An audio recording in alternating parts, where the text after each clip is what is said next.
Ya, mau materi dulu apa presentasi dulu? Oh, kok langsung kompak nih. Ulang. Mau presentasi dulu apa mau materi dulu? Oh ya udah berarti ya. Tak kira kalau dibalik jawabannya beda ya. Jadi hari ini kita akan belajar atau bukan belajar ya, kita akan mencoba yang namanya ngumpulin informasi alias stalking. Ya, ternyata stalking itu materi kuliah ya. Nah, tapi di cyber security namanya bukan stalking. Namanya gathering information. Ya, gathering information ini ngumpulin informasi. Wah, ini cewek-cewek ahlinya ya. Ngumpulin informasi, lokasinya di mana gitu ya. Lalu menentukan cara terbaik untuk mendapatkan akses ke target. Wah, ini kalau cowok-cowok bodoh biasanya. Ya, kalau cewek-cewek ahlinya nih. Nah, jadi ada 3 istilah ya. Yang pertama itu gathering information. Yang kedua namanya reconnaissance, yang lagi satu namanya competitive intelligence. Ya.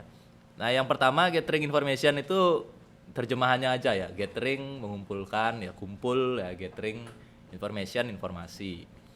Ya, jadi mengumpulkan informasi. Informasinya bisa apa aja ya. Informasinya bisa apa aja. Tapi yang spesifik biasanya yang dicari adalah cara terbaik untuk mendapatkan akses. Nah, jadi kalau orang mau ngeretas tuh, orang mau nyerang itu, langkah pertamanya dia pasti gathering information, alias ngumpulin informasi. Nah, ada istilah kedua ya, yang umum juga namanya reconnaissance. Ya, ini juga bagian dari mengumpulkan informasi yang berkaitan dengan pola perilaku gitu ya. Bagaimana, kapan mereka melakukan sesuatu. Oh, kalau Pak Andika tiap Selasa datang ke Instiki jam 10 pagi, wah itu reconnaissance. Jadi saya diamati selama beberapa minggu gitu. Parkirnya di sini, oh ini parkir dosen. Pak Andika datangnya jam 10 gitu ya. Kayak gitu. Kalau gathering information, cara terbaik untuk mendapatkan akses. Ya, jadi cara terbaik untuk mendapatkan akses. Oh, berarti kalau saya mau mengakses SADS, saya harus punya NIM dulu. Saya harus terdaftar dulu. Ya, beda dengan reconnaissance yang butuh pengamatan.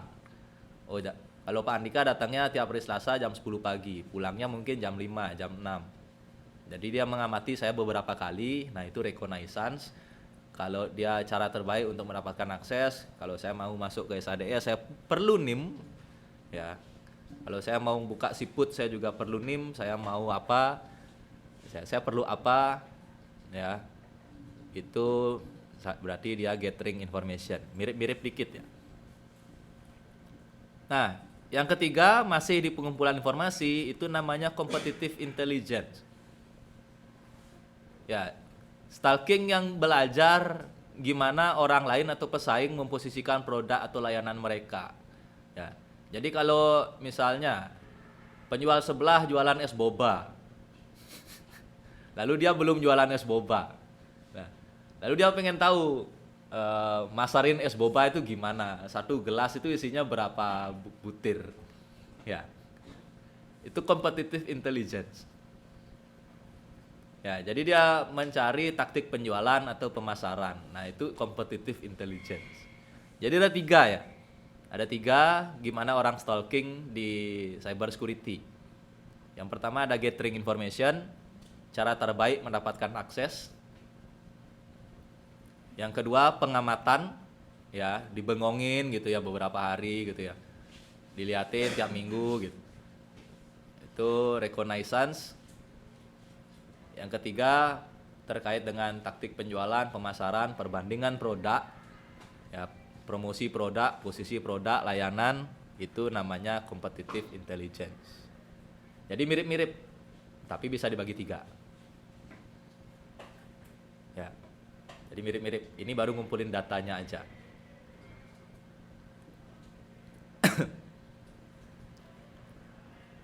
Nah, kalau kamu ngetik di kolom pencarian Instagram, ngetik username mahasiswi atau mahasiswa, itu masuk yang mana ya?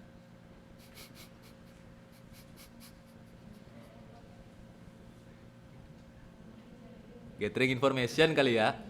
Ya, gathering information masuk ya. Ya, jadi kamu mengidentifikasi orangnya benar apa enggak gitu ya. Ya, jadi kalau kamu ada naksir di kelas ini, lalu Pak Andika nyebut namanya, diangkat tangan, ntar sampai rumah kamu ngetik nama itu di searchingnya IG gitu. Berharap ketemu fotonya yang sama gitu. Ya, tapi tidak segampang itu ya. Remaja zaman sekarang tidak pernah pakai nama aslinya di akun internet. Ya, yang cowok-cowok harus tahu itu. Oh, yang cewek juga. Emang akunmu enggak nama asli? Nama asli paling. Oh, enggak. Nama alay. Nah, terkait 3 ini ada yang ditanyakan dulu. Ya, jadi kata kuncinya kalau gathering information, ngumpulin informasi, cara terbaik untuk mendapatkan akses. Ya. Kalau reconnaissance itu pengamatan, dia butuh waktu. Ya, jadi dibengongin, dia diamatin, diliatin gitu ya berhari-hari. Kalau competitive intelligence ini lebih ke produk, pemasaran dan teknologi pesaing. Ya, kita pengen tahu Udayana KRS-nya gimana sih gitu. Ya. Udayana SKP mahasiswanya berapa? Gitu ya. Udayana apa ya? Daftar UKM-nya gimana gitu ya. Punya lab berapa gitu ya. Terus lalu kalau saya ke Udayana saya bengongin gitu ya. Mobil rektornya parkir di mana gitu ya. Rektornya datang pulang jam berapa, itu reconnaissance. Lalu cara terbaik misalnya daftar jadi mahasiswa Udayana gimana caranya? Ya. Lalu kalau saya pengen dapat akses masuk kelas Udayana gimana caranya? Itu gathering information. Ya, dia dibagi 3. Jelas? Ada yang ditanyakan? Aman? Aman terkendali? Apa masih mikirin Biorka? Tadi ditanyain materi dulu, presentasi dulu, katanya materi dulu. Coba presentasi dulu, kan udah lupa sama Biorka ya. Sampai mimpi saya Pak, mimpi mukanya. Nah, berikutnya silakan komputernya dinyalakan. Bagi yang belum.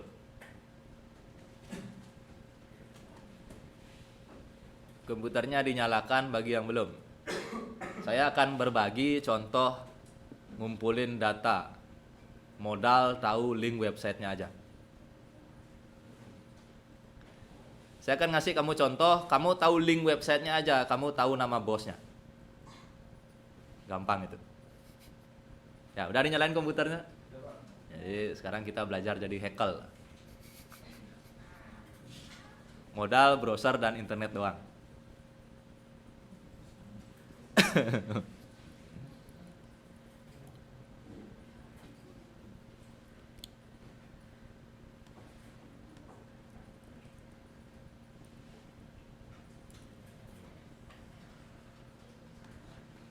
Sudah nyala internetnya? Nyala internetnya, nyala komputernya?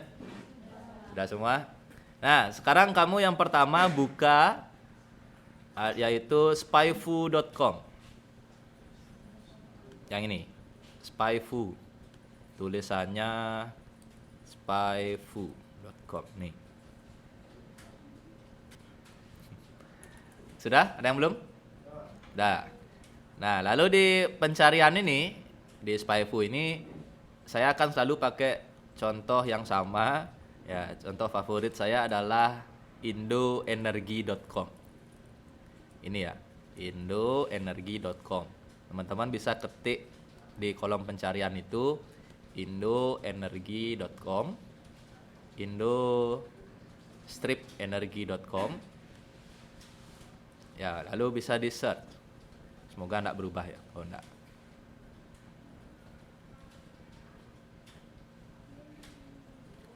Nanti munculnya ini domain overview.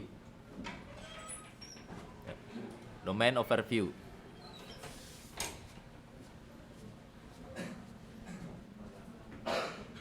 Semuanya sudah muncul? Muncul ya? Gimana? Oh, belum. Ya, sabar. Bagi yang sudah muncul, ya di sini akan kamu bisa dapatkan keyword. Keyword. Ya, Keyword itu artinya apa? Jadi kalau orang-orang ke indoenergi.com, apa kata kunci yang terkait? Lalu kompetitornya siapa? Website yang sama atau website pesaingnya? Ya. Lalu di paling bawah ada topics. Topics itu biasanya di website itu yang paling sering diklik, paling sering dicari itu yang mana? Ya, website kan banyak tombolnya ya, bisa ngeklik kemana aja. Nah, jadi yang paling sering diklik orang itu yang mana? Itu ada di paling bawah, top page. Kita coba kampus sendiri ya. Instiki.ac.id. Ya. Dari halaman depannya saja kita tahu website instiki.ac.id itu baru jalan dari bulan Maret. Februarinya enggak ada. Bulan Februari belum ada instiki.ac.id. Ya. Jadi website kampus kita itu ada dari bulan Maret. Loh kok gitu? Iya, Februari kan ganti bentuk ya. Januari, Februari masih sticky. Maret baru sticky. Jadi websitenya baru ada bulan Maret.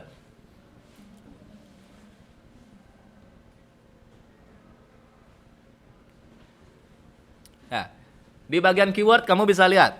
Saya bisa tahu Instiki punya SADS. Ya, saya bisa tahu Instiki punya SADS. Anggap saja sekarang posisimu ini bukan mahasiswanya Instiki. Kamu bisa tahu kalau di Instiki ada sistem yang namanya SADS dan ada KIP kuliah.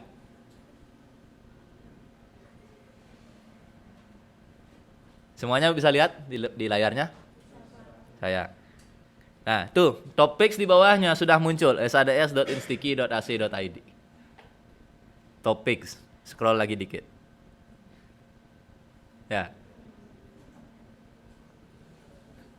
Ya. Ini kamu sudah yang namanya gathering information. Hanya bermodal nama webnya aja.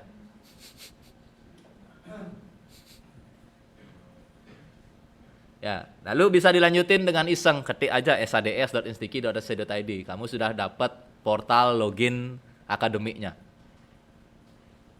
Ya nggak perlu dicoba kan, semua udah pernah buka SADS. Ya kalau kamu orang awam, kamu mahasiswa luar, orang luar, tinggal ketik aja SADS, langsung kamu ketemu portal akademiknya dari yang awalnya nggak tahu sama sekali. Ya.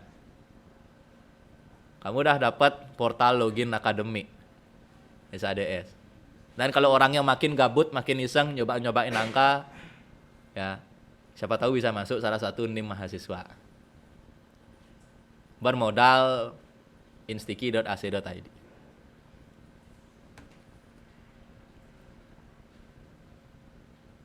Ya, informasi website sudah diketahui, domain sudah diketahui, keyword sudah diketahui. Nah, cuma saya akan kembali ke Indoenergi. Nanti teman-teman bisa coba web-web lain ya, yang diisengin. Saya nggak mau sebut merek ya. Nah, kembali ke Indoenergi.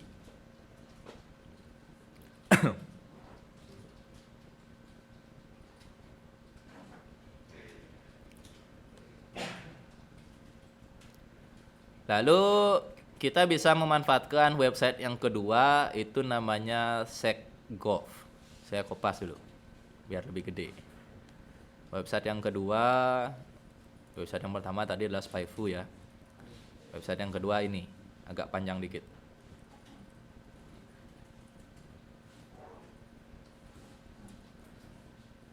Yang ini ya.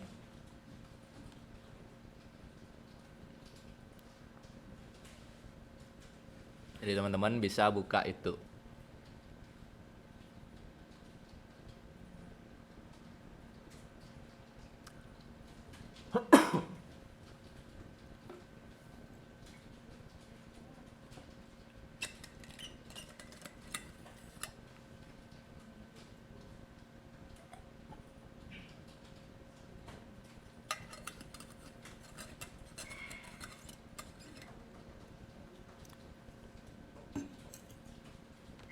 Ini kalau dibuka jadinya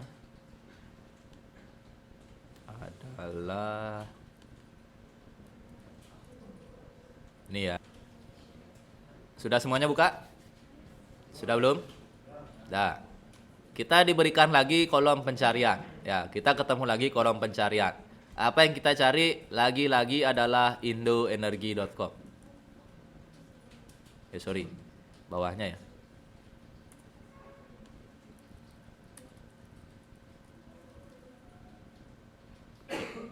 Indo Energi aja kayaknya. Nggak pakai .com ya, coba ya. Oh, sorry ya. Ternyata yang kita ketik adalah Indonesia Energi. Wah, ini banyak ya. Jadi yang diketik itu Indonesia Energi. Saya liatin di depan biar tidak bingung ini. Di pencarian company ya, company.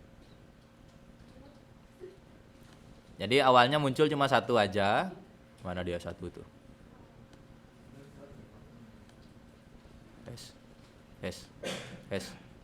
Kacau ya. Loh.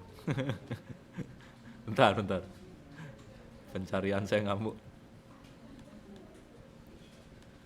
Yang ini dulu.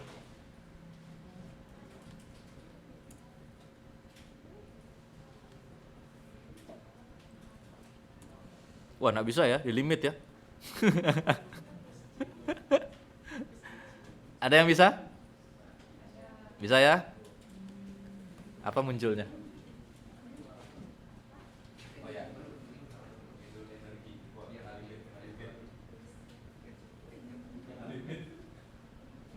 Yang tidak kena limit akan bisa mengakses banyak dokumen di form file itu ya. Jadi ada search result 10.000 yang tidak kena limit ya. Kamu akan bisa mengakses banyak dokumen. Itu. Nah, coba buka sembarang dokumennya, acak aja. Ya, lalu cari yang ada nama bosnya. Nah, sudah, klik aja sembarang itu jadinya dokumen. Wah, kena limit semua di dikeroyok. Dikeroyok satu lab mati. Nggak bisa, mati. Dikeroyok satu lab mati.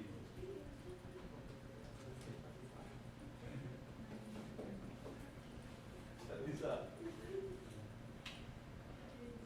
Kena limit ya. Nah, terus kita kena limit. Ya, jadi itu dibatasi aksesnya ya. Jadi nggak cocok dibuka satu lab ya.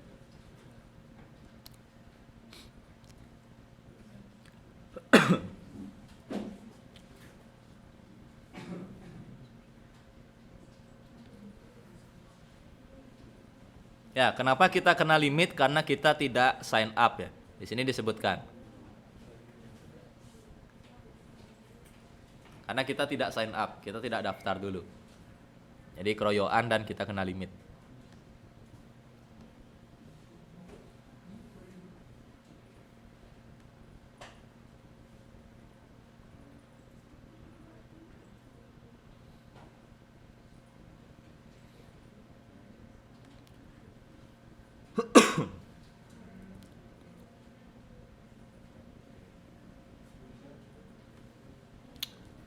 Ada yang bisa? Apa keblok semua? Tidak bisa? Keblok semua? Keblok semua ya? Ada yang bisa? Oh, tidak bisa? Siap. Tidak apa-apa. Keblok itu.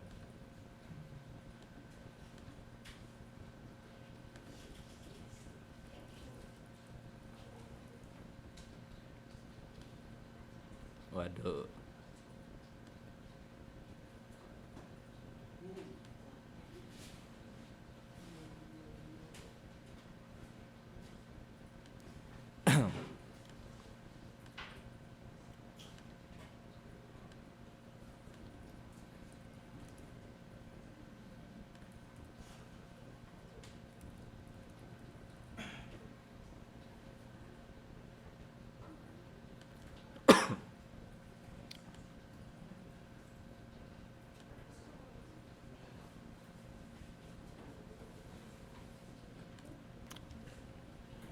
Ya, internetnya juga putus.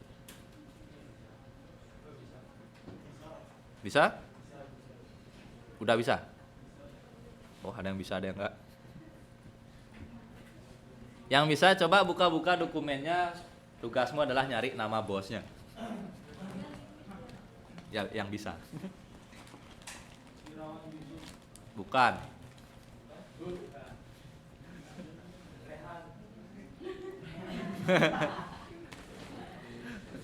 Bukan Rehan. Bukan cowok inisial R ya.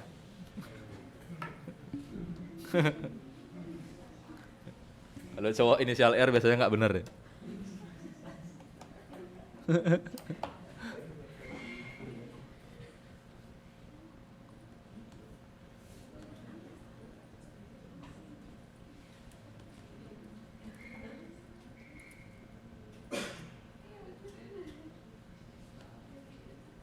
Nah, saya ganti koneksi bisa ya. Berarti kamu karena ngaksesnya dari satu koneksi yang sama, di limit ya, diblokir. Ada yang nemu nama bosnya? Bentar tuh, saya lupa nama bosnya.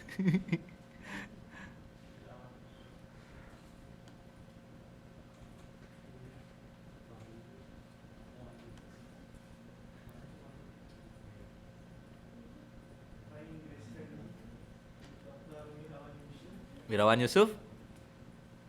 Bukan ya? Bukan.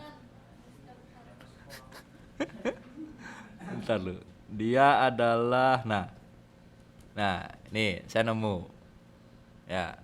Nah, kamu harus paham ini adalah perusahaan internasional walaupun namanya Indo Energi. Ya. Kalau di perusahaan internasional, ya yang di atas itu jabatannya adalah CEO ya. CEO. CEO itu nih. Ya, nama bosnya adalah James J. Huang ya. Itu saya dapat di dokumen yang ini. Mana dia? Mana tadi saya klik?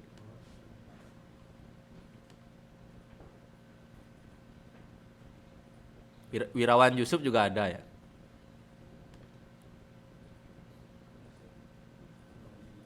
Ya, bagi yang tidak bisa akses, ya di web ini kamu bisa mencari orang-orang penting. Ya, orang-orang penting lewat surat-surat yang pernah mereka terbitkan. Ya. Kita bisa tahu di sini orang-orang penting.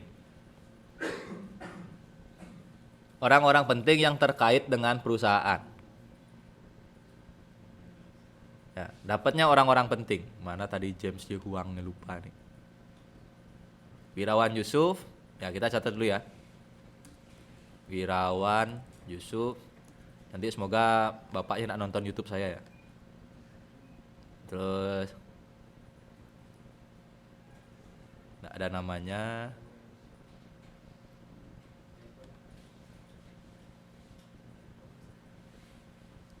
Ya, James J. Huang.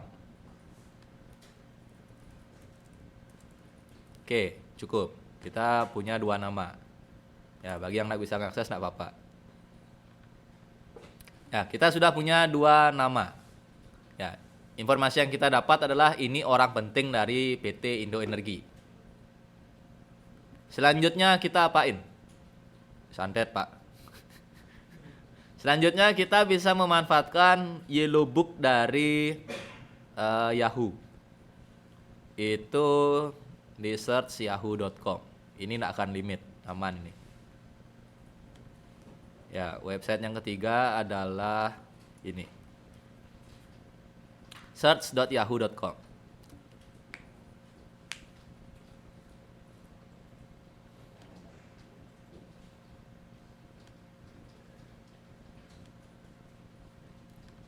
Website yang ketiga adalah search.yahoo.com.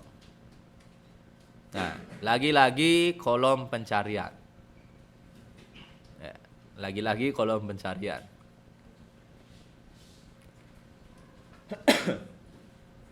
Apa yang kita cari di sini tentu saja adalah James J. Huang.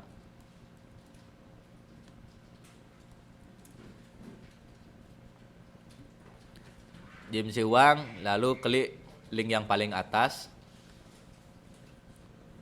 Kita akan diberikan umurnya, ya, perusahaannya, lalu pengalaman kerjanya, posisinya sekarang dia adalah direktur dari Indo Energy Corporation.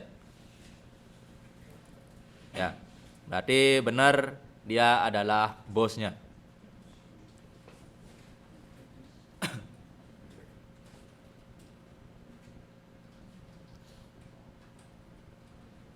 Wirawan Yusuf itu nomor 2 ya. Jadi kalau mau diklik muncul juga ini. Wirawan Yusuf itu siapa? Ya.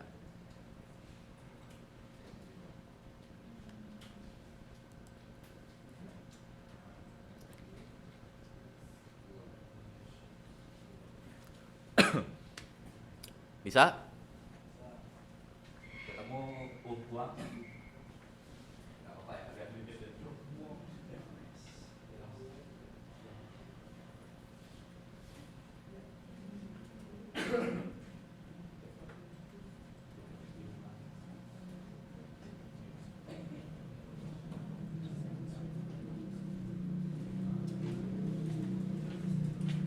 Jadi modal tahu link websitenya aja. Modal tahu link websitenya aja, kamu sekarang dapat siapa nama bosnya. Ya, dan kalau kamu datang nanti ke kantornya dengan pakaian yang cukup elit ya, kamu bisa bilang di resepsionisnya, saya mau ketemu Pak Huang. Kamu bisa masuk ke perusahaan itu untuk melakukan pengamatan yang lebih dalam lagi.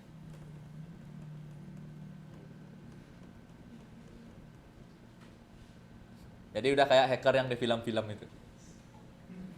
Ya. Saya ingin bertemu dengan Pak Huang. Masuk ke dalam.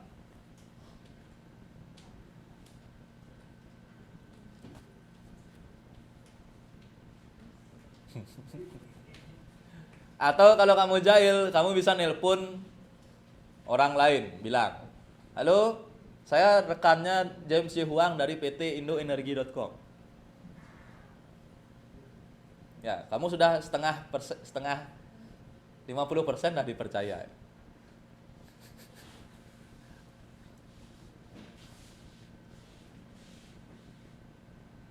Ya. Atau kamu kebalik, kamu nelpon front office-nya Indo Energi, kamu bilang, ya, halo Mbak, wih Mbak, ya. Ya. Ya. Saya rekannya Pak Huang, padahal kamu tidak kenal. Dia langsung mikir, oh ini temannya bos. Bisa aja kan? Ya. Saya temannya Pak Huang, saya minta data ini, misalnya kayak gitu. Nah, kacau balau. Jadi kalau front office-nya orang yang polos, orang yang tidak tahu, orang yang mungkin kalau dengar nama bosnya langsung takut gitu ya. Ya udah, kena jebakan Batman. Modal nama webnya doang, kamu bisa tahu nama bosnya. Ya, lalu apakah kita berhenti sampai di sini? Tentu saja tidak. Ya. Satu lagi yang terakhir, kita buka Netcraft. Netcraft itu yang ini.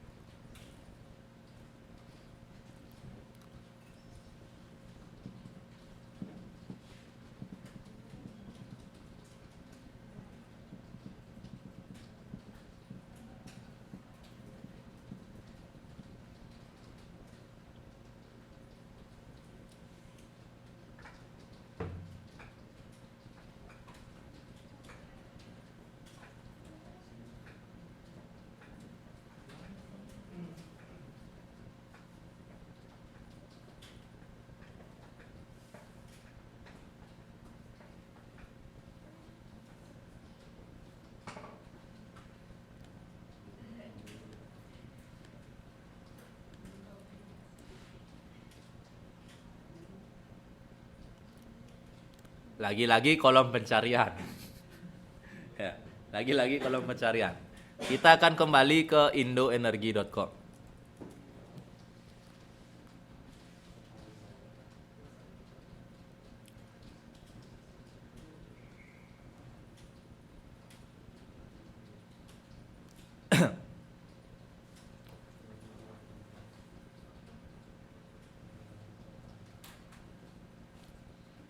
Ya, informasi apa yang kita bisa dapatkan dari sini?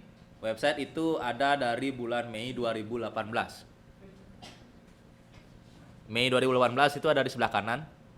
Ya. Lalu si Netcraft ya itu mengamati atau tahu sistem keamanannya 1/10. Dalam artian bobrok banget. Ya. Si Indo Energi ini websitenya level 1 dari 10.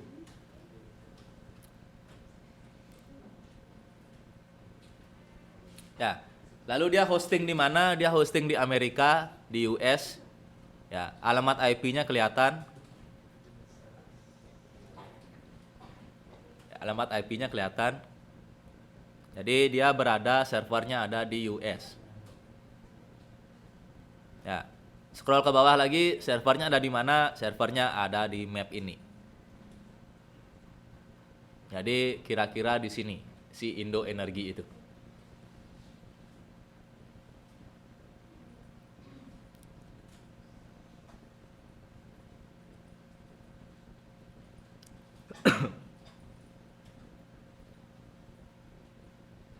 Nah, jadi di Netcraft ini kita bisa tahu alamat IP-nya, website itu ada dari kapan, dan lokasi servernya.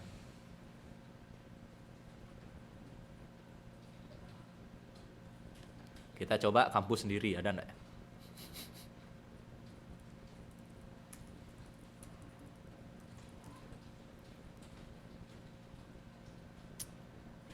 Yo, ya, instiki.ac.id ada dari April 2022.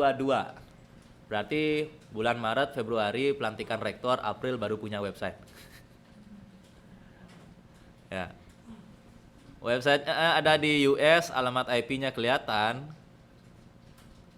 Lalu mana lagi? Apa yang bisa kita gali dari sini?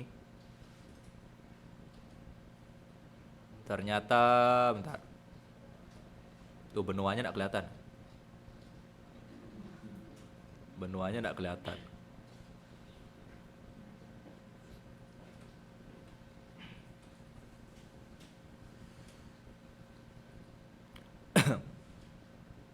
Benuanya enggak kelihatan ya, berarti enggak bisa di tracking ya.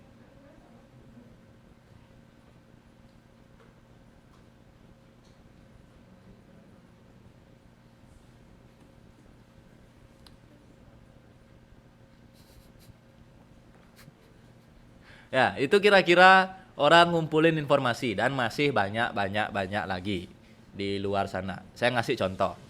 Ya, contoh orang ngumpulin informasi hanya bermodal URL website saja, kamu bisa dapat nama bosnya, informasi tentang servernya, ya, alamat IP-nya, servernya di hosting di mana, dan segala macam. Modal URL web aja. Bahkan kamu tahu subdomain penting seperti SADS dengan nyemplungin instiki.ac.id saja. Ya. Lalu mungkin muncul pertanyaan, Pak, gimana caranya biar SADS-nya nggak muncul? Jawabannya, ada yang tahu? Ada yang punya pendapat? Gimana caranya biar SADS kita nggak muncul di situ, Pak? Di website apa tadi? Di Spyfu ya? Ya, di Spyfu SADS kita kelihatan.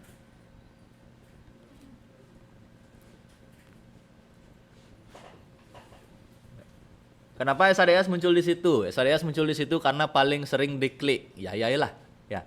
Ya iya. Orang mau KRS-an kan ngeklik SADS. Ya. Jadi dia melist domain yang paling sering diklik.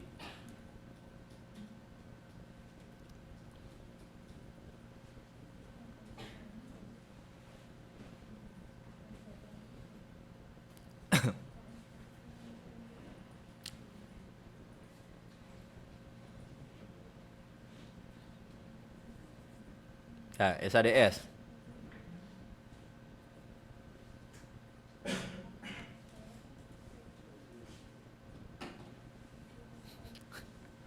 Bahkan ternyata orang-orang kita mungkin mahasiswa ya, banyak yang ngetiknya salah ya, SASD ya.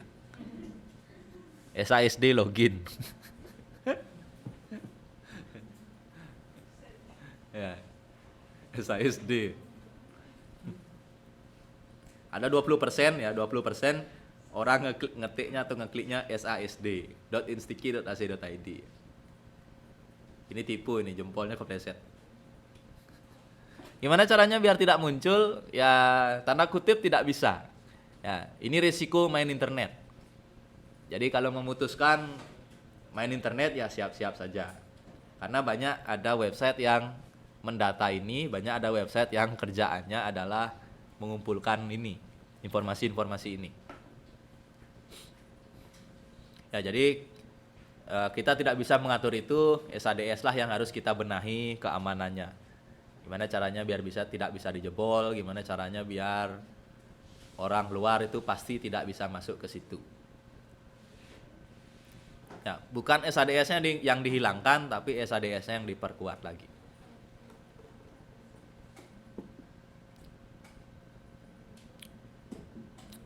Oke, gitu dulu tentang ngumpulin informasi. Ya. Elsa tidak muncul. Elsa. Nah, banyak diakses ini belum tentu sesering SADS. Karena kamu lihat jadwal mata kuliah di SADS, ngajuin seminar TA di SADS. Kamu tiap hari buka Elsa, temenmu belum tentu.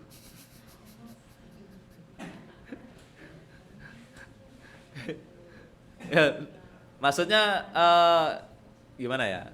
Ada tuh pasti banyak mahasiswa yang buka Elsa tuh hanya untuk upload tugas, udah habis itu dia logout lagi. Ya, SADS mungkin tiap hari kamu buka, lihat mata kuliah, korti validasi tiap hari.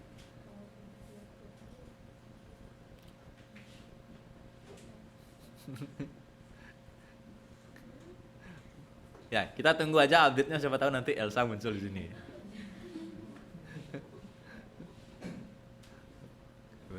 Ini pertanyaannya bagus ya Pak, Elsanya mana gitu. Ada lagi yang ditanyakan?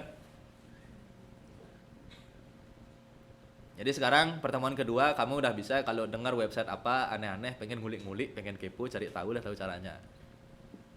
Ya, syukur-syukur instiki.ac.id tidak bisa dicari di SecGov. Bisa tak ya? Institut Bisnis tak ada ya, aman kita.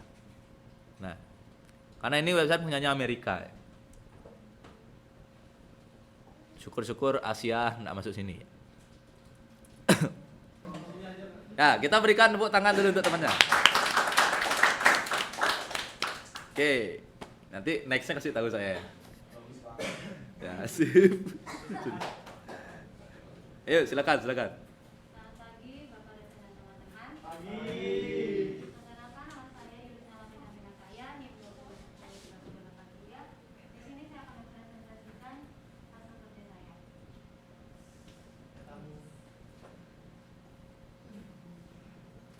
Yang pertama yaitu munculnya biar. Di sini saya ambil dari kompas.com. Perhatikan aksi hackers biarkan dalam kasus kebocoran data di Indonesia sebulan terakhir. Karena dia ini masuknya sekitar akhir Agustus. Akhir Agustus? Ya. Siap. Udah nih? Ya. Udah. Ini seperti tentang aksi yang dilakukan biasa dalam startup. Udah juga nih?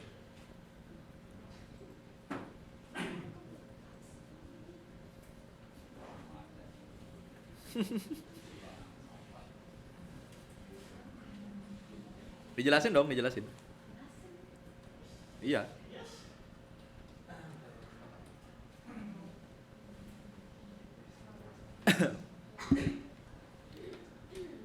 Ternyata banyak yang batuk juga ya. Ya betul. Pertama itu kebocoran 26 juta data pelanggan IndiHome. Wow. Dilakukan pada tanggal 28 Agustus 2022. Selanjutnya kebocoran 1,3 miliar data kartu SIM. Itu sekitar 31 Agustus 2022. Yang ketiga kebocoran 105 juta data KPU. Sekitar pada tanggal 6 September 2022. Next. Keempat, kebocoran dokumen Presiden Indonesia. Sekitar tanggal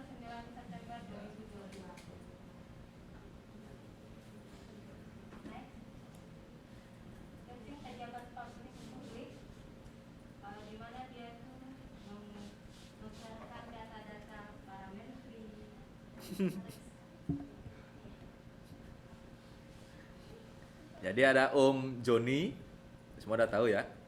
Joni G Plate ya. Ada yang tahu G-nya apa? Apa? Joni G Plate, G-nya apa? Ah, G. Ah, masa udah ngumpulin berita ada yang tahu? G-nya apa? Ada yang tahu? G-nya Geral. Geral ya, Joni Gerald Plate itu nama Menkominfo, harus tahu ya. G-nya Gerald bukan Gemini ya. Geral. Lalu ada Ibu Puan Maharani, datanya juga dibocorkan. Ya, lalu ada itu Ditjen Kominfo Pak Luhut. Lalu juga ada Pak Erick Thohir. Ya, hampir semuanya dibocorkan sampai ke nomor WA-nya. Ya, jadi kalau kamu mengikuti ini, sebenarnya beberapa bulan lalu kamu bisa chatting lewat WA sama bapak ibu ini. Ya, cuma mereka keburu ganti nomor ya. Nomornya benar, ya lalu mereka ganti nomor. Nah, pembocoran ini ada istilah baru yang namanya doxing. Doxing. Jadi membagikan data pribadi untuk orang lain yang nyerang. Ya, jadi nggak Bjorka yang nyerang. Jadi Bjorka itu bagiin datanya ke internet, di-spill ya. Di-spill, lalu orang lain yang terserah mau diapain. Doxing, DOXING. Ya, lanjut. Kedua, di sini saya memilih Black Hat karena dia tuh membocorkan data-data penting Indonesia. Di sini saya dapat dari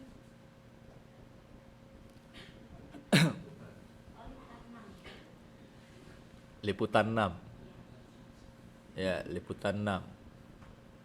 Liputan 6. di mana ada data fakta terkait kemunculan hacker Bjorka yang membocorkan data penting Indonesia. Seperti dari pesan mendapat pada Kemenkominfo dan ancam Presiden Jokowi. Oke, ya. Jadi si Bjorka ini tanda kutip nantangin Kominfo ya. Kamu bisa lihat kalimatnya di bawah itu. Dia ngerespon berita ya. Jadi Kominfonya kan bikin berita tuh. Kalau bisa nyerang, lebih baik jangan gitu ya. If you can, don't attack. Ya, Pak Kominfo. Nah, ini direspon oleh Bjorka di bawahnya. Stop being an idiot ya. Ya, stop being an idiot. Ya, pesan menohok yang dimaksud. Lalu ini ya. Jadi dia juga nyebarin dokumen Pak Presiden. Ya, yang katanya itu labelnya adalah rahasia. Ya, oke lanjut lagi. Yang ketiga, buka data pribadi Muhdi. saat disinggung soal kasus Munir. Ya, semua tahu Munir. Tahu, ya. Jadi Munir itu pejuang HAM yang ketika mau berangkat kemana gitu saya lupa ya. Ya, dia tiba-tiba meninggal di pesawat. Ya, lalu kasusnya sampai hari ini tidak jelas. Ya, jadi pejuang HAM yang meninggal di pesawat. Banyak ceritanya. Jadi ada yang bilang dibunuh, ada yang bilang diracun, macam-macam. Ya, itu belum diungkap. Nah, Bjorka ngungkap ini. Loh, gimana caranya, Pak? Bjorka kan tidak naik pesawat. Ya. Jadi dia sekali lagi dia main dokumen. Ya, jadi dari tadi semuanya adalah dokumen. Ya, dokumen IndiHome, dokumen apa tadi lagi?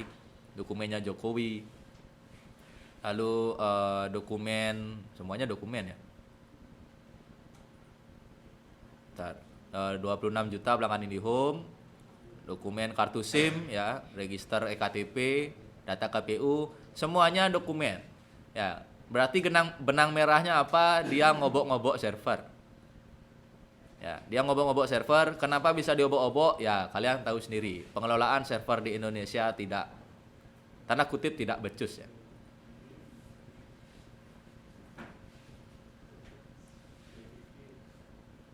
Jadi kata kuncinya semua adalah dokumen. Dokumen itu di mana? Di komputer, di server. Nah, ini juga apa ini ya? Apa ini?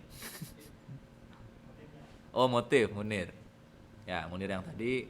Nah, ini yang Puan, Erick Thohir hingga Dirjen Kominfo.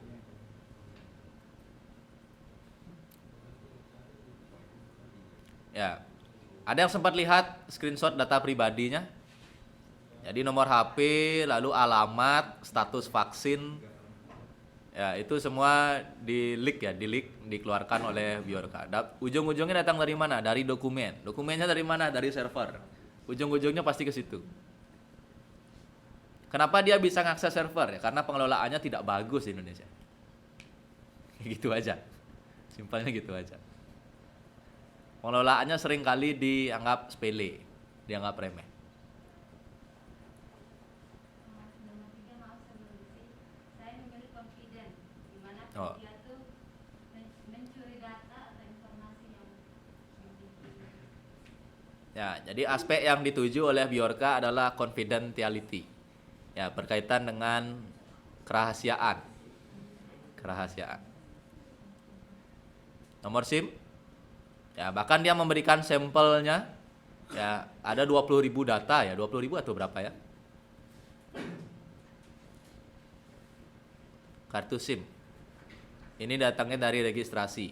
Yang registrasi siapa? Kominfo. Jadi kalau kamu pernah registrasi nomor KTP, KK, dan nomor HP, itulah yang dibobol datanya. Kok jadi saya yang presentasi ya? Apa ya? Kata KPU, ya 150 juta penduduk Indonesia, kayaknya hampir semuanya ya. KPU, kacau balau.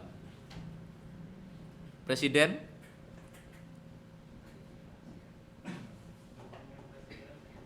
nah dia mau corin datanya kayak gini. Jadi semua template-nya sama ya, baik Bu Puan, Pak Joni, Pak Erick Thohir. Dia membocorkan phone, name, gender, nomor KTP, nomor KK, alamat, pekerjaan, pendidikan terakhir, agama, golongan darah, status pernikahan, ya macam-macam, nama istri sampai vaksin. Kacau balau. Ya udah kamu tinggal tutup aja.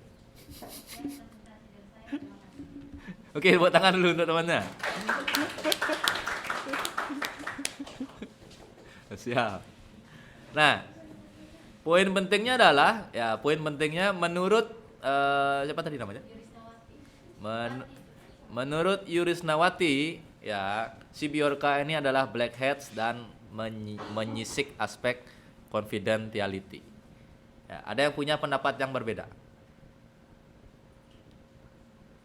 Semua setuju bahwa Bjorka adalah black hats?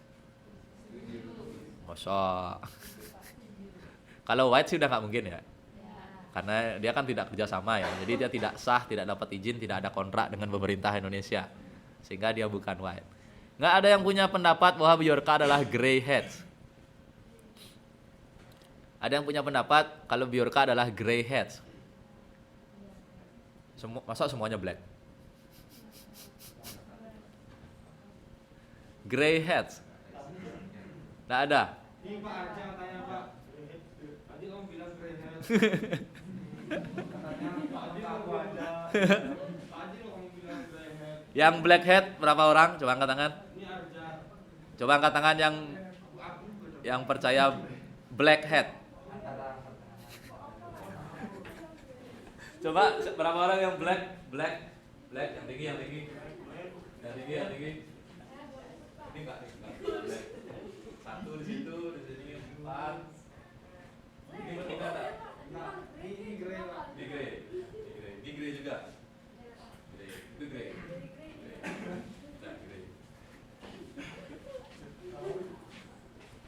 grey. Oke. Saya rolling nomornya sampai muncul orang yang grey.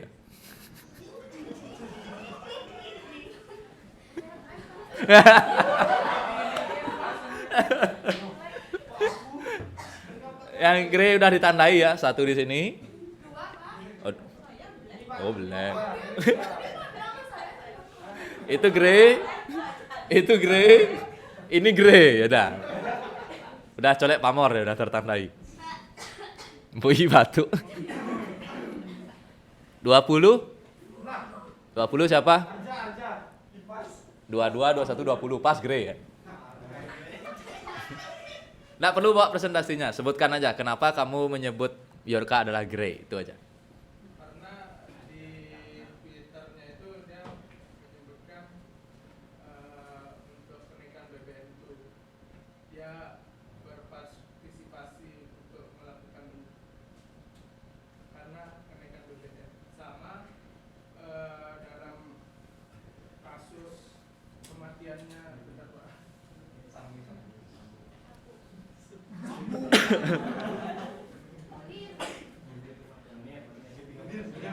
Hah? Kematiannya Munir Ah, dia tuh membocorkan itu. bocorkan, tapi tidak bikin rusuh, tidak bikin apa-apa. Iya sih. Ada kerugian nggak? Ada kerugian nggak? Kerugiannya juga Ada. ya Siapa yang rugi? kerugiannya kayak data-data dari pemerintah. Hmm? Terus kayak misalkan nih KTP itu kan bisa buat daftar kartu. Nah, Nah itu kalau tersebar ke orang luar negeri kan jadi dimanfaatin. sebentar. Sebentar. Karena itu disebut grey. Ya, tapi sebentar, ini nomornya kan 20 ya. Tadi kan mentok 22. Berarti 22 kan yang ini. Itu dah, kamu kan 20. Ya kok yang ini ngomong?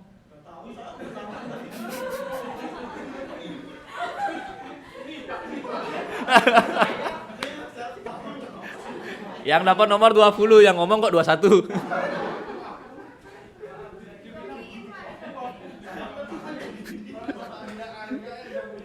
Oh, oke, enggak apa-apa. Oke.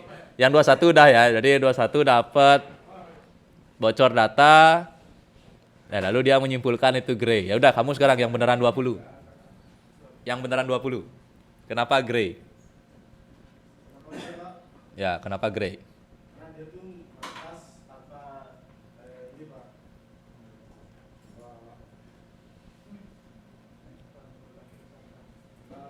Karena dia tadi meretas apa namanya data presiden itu tanpa seizin dari pemerintahnya Pak. Ah, ya terus? Itu aja Pak, dan saya terapkan di grade. Gitu aja. Jadi meretas tanpa izin udah grey. Oke. Ya, jadi black dan grey itu tergantung kasus yang mana. Ya, black dan grey tergantung kasus yang mana. Ya, jadi si Bjorka ini punya dua topi ya. Punya dua topi.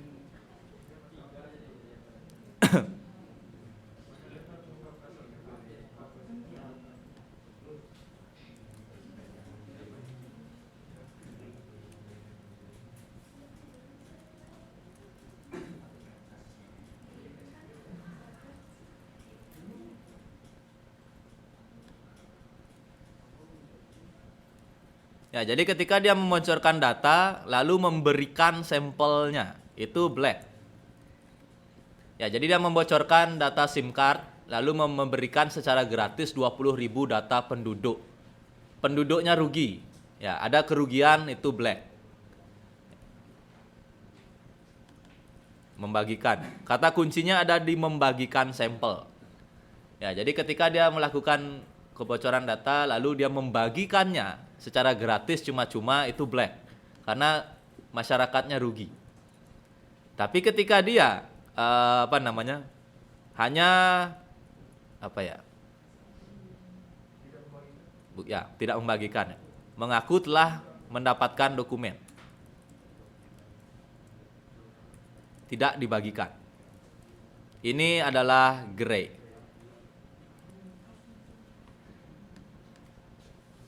Karena jika dia mengaku telah mendapat dokumen tidak dibagikan, saat itu pemerintah Indonesia harusnya punya waktu untuk menambal. Ya, dia bisa bilang aku sudah dapat data misalnya Presiden Jokowi, cuma nggak di-spill, nggak dibagikan, nggak diperlihatkan datanya, itu grey, dia grey. Harusnya saat itu pemerintah kalau sadar langsung ditambal, diperbaiki segala macam, pindah server, wah, ambil tindakan. Tapi kalau dia udah dapat dokumennya, dibagikan, ini sampel 20.000 gratis. Kalau mau semuanya bayar. Nah, itu udah 20.000 orang itu udah rugi. Di situ dia disebut sebagai black hat. White sudah tidak mungkin karena tidak ada kerjasama dengan Indonesia.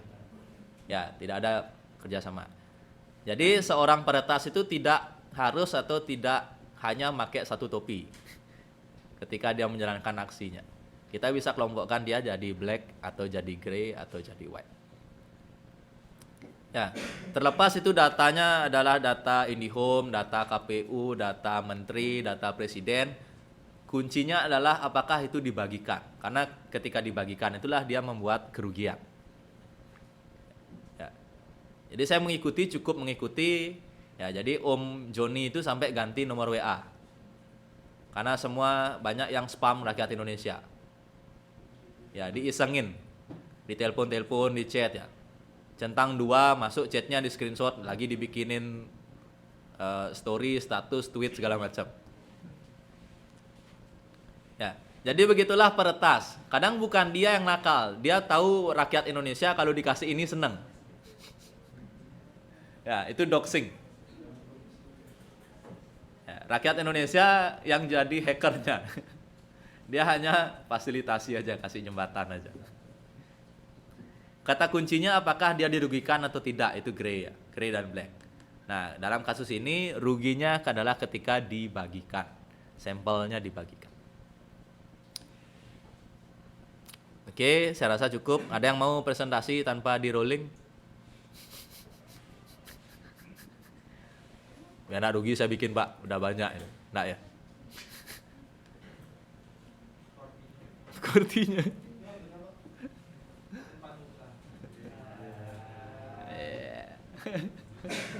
Nah, berikutnya PR untuk di rumah.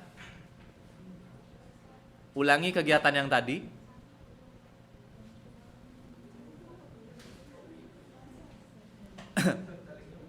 Hah?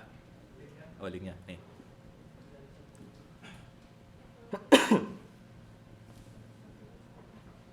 Ulangi kegiatan yang tadi, tiap mahasiswa tidak boleh sama perusahaannya.